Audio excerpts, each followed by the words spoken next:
Você provavelmente já viu um vídeo sobre jejum de dopamina ou detox de dopamina. Afinal, esse assunto se tornou muito popular nos últimos anos. Talvez você até tenha tentado fazer um ou outro jejum de dopamina, e por um tempo pode até ter funcionado, mas no fim você se vê voltando para aquela mesma rotina de procrastinação e vícios. É porque tem algo que esses vídeos eles não contam para você, algo que eles escondem. Bom, vamos começar do começo. Caso você tenha caído aqui de paraquedas e nem ao menos saiba o que é dopamina. A dopamina, ela é um neuromodulador. Ela regula sua percepção de prazer, motivação, desejo e movimento. Ela é fundamentalmente importante no seu desejo de se envolver com certas atividades e comportamentos, e até em te viciar nesses mesmos comportamentos. Basicamente, a dopamina é o que te motiva a buscar coisas prazerosas e recompensadoras. Bom, poderia ficar aqui falando sobre dopamina por horas e horas, mas isso não ajudaria no que realmente é importante. Você já se sentiu desmotivado para fazer algumas atividades que você sabe que são importantes, como estudar, treinar, trabalhar, ler e várias outras? Você se vê procrastinando e perdendo tempo? As atividades que você fazia antes, elas já não são mais tão divertidas. Jogos, eles se tornaram chatos, ou você precisa beber e se drogar cada vez mais para entrar no estado de felicidade. E nem isso funciona como funcionava antes. Existem grandes chances que você tenha uma péssima baseline de dopamina. E é isso que eu não vejo ninguém falando sobre. A baseline de dopamina é o padrão de dopamina que o seu corpo libera normalmente no dia a dia, que o seu cérebro libera. Basicamente, se você possui uma linha base de dopamina alta, você se sente mais motivado e recebe prazer até nas pequenas atividades, tipo ler um livro, caminhar na rua. Quando nos engajamos numa atividade que libera muita dopamina no nosso cérebro, como pornografia, álcool, drogas, enfim, até o TikTok que você assiste, nós recebemos um pico de dopamina, nos sentimos mais motivados. O problema é que depois de concluirmos essa atividade, essa mudança na nossa baseline de dopamina, ela volta, mas ela não volta ao normal, ela volta pior do que estava. E agora a gente tem outra baseline de dopamina, só que dessa vez mais baixa. E quando a baseline de dopamina está baixa, você se sente mais desmotivado. Você consegue perceber quando você tem uma queda nessa baseline de dopamina, esse crash na sua motivação. Você se lembra daquela vez que você passou horas e horas assistindo uma série, ou maratonando vídeos no YouTube, e quando acabou você se sentiu ainda mais cansado do que você estava antes? Ou quem nunca se sentiu mal depois de sair com os amigos e beber a noite toda, ou passar a noite jogando sem parar? Você acorda no dia seguinte e sente aquele cansaço mental, como se o prazer de ontem não tivesse valido a pena. Esse é o crash da dopamina, a queda na baseline. A dopamina sobe, mas depois ela desce mais do que estava antes, deixando você sem energia e motivação. E se essas atividades elas se tornarem rotina para você, a sua baseline de dopamina vai estar sempre abaixando e essa ressaca de dopamina também vai ser comum. A parte boa é que é possível reverter essa situação, mas não é da forma que você já viu os outros te dizerem. Não, desculpa, mas não. Você não vai resetar o seu cérebro por ficar 24 horas sem essas atividades que te dão prazer. Afinal, não foi em 24 horas que você desregulou sua baseline de dopamina, né? Foram anos e anos, e não seria tão fácil assim. Bom, eu já tive a minha baseline de dopamina totalmente desregulada, e o que eu precisei entender para mudar meus comportamentos é que eu tive que ver esse jejum de dopamina não como um desafio de 24 horas ou uma semana, mas sim como um estilo de vida. Reduzir drasticamente ou até cortar algumas atividades pelo resto da minha vida, de forma gradual. Bom, primeiro, faça uma lista das atividades que te dão recompensas fáceis e rápidas. Redes sociais, pornografia, doces. E você vai reduzir a cada semana o quanto você vai se envolver nessa atividade. Um exemplo. Na semana um, eu coloco um limite de 2 horas de videogame por dia, ficar 1 hora sem celular antes de dormir, ou assistir pornografia no máximo 3 vezes por semana.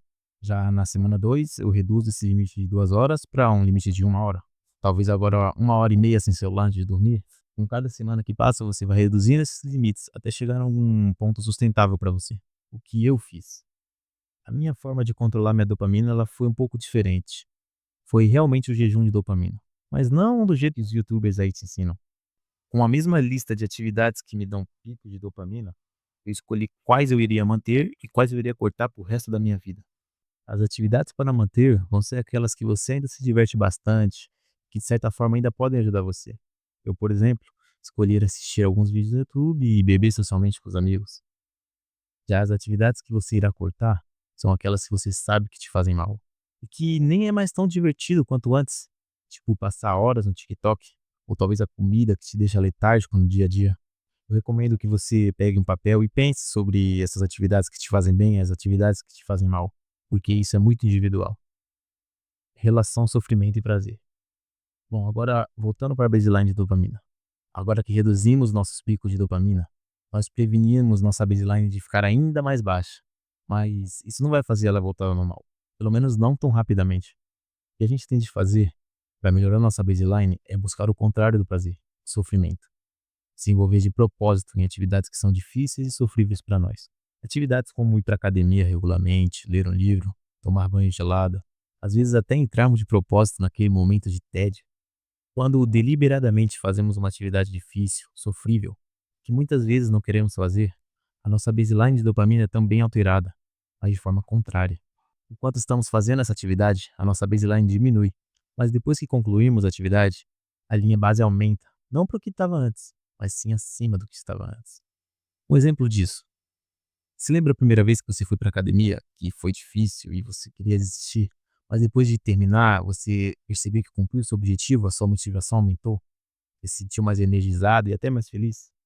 Nós podemos resumir tudo isso se colocarmos como se fosse uma balança, onde de um lado está o prazer e do outro o sofrimento. Quando nós nos envolvemos em atividades muito dopaminérgicas, atividades que nos dão um prazer imediato, a balança ela pende para o lado do sofrimento. Mas quando nos envolvemos em atividades pouco dopaminérgicas, que são mais sofríveis e difíceis, a balança pende para o lado do prazer. Existe um livro que explica muito bem essa relação de prazer e sofrimento. Ação Dopamina, da doutora Anna Lembke. Mas qual que é o diferencial dessa abordagem por aquelas que vemos por aí? A diferença está na sustentabilidade. Geralmente nos falam para cortar todas as atividades prazerosas por um período de tempo, por um dia, por uma semana ou até um mês. E depois disso, estaríamos com o nosso cérebro resetado. E pode até funcionar, mas não é nada sustentável. Por isso que, às vezes, você até tentou esse jejum de dopamina, mas não funcionou. Lógico que você voltaria para sua antiga rotina de procrastinação. Quando não cortamos tudo de uma vez e mantemos certas atividades, nós ajudamos o nosso cérebro a se acostumar nesse novo padrão. Então, o verdadeiro jejum de dopamina, ele não precisa ser algo radical ou temporário. Não se trata de um reset, mas de uma mudança gradual e sustentável do seu próprio estilo de vida. É sobre você aprender a equilibrar o prazer e o sofrimento, fazendo escolhas mais conscientes, deixando de lado as recompensas fáceis que nos distraem e nos desmotivam. Se você conseguir reduzir essas atividades que te viciam e se envolver em ações que desafiem somente seu corpo, a sua motivação e seu prazer nas coisas simples da vida, elas simplesmente vão voltar. Isso não acontece de uma hora para outra, é claro, mas com o tempo, você vai perceber uma diferença enorme na sua energia e na forma como você encara as suas tarefas diárias. Lembra, o verdadeiro reset não é cortar tudo de uma vez, mas encontrar um equilíbrio que seja saudável e duradouro. Então, você pode começar hoje, dando pequenos passos e transformando a sua rotina.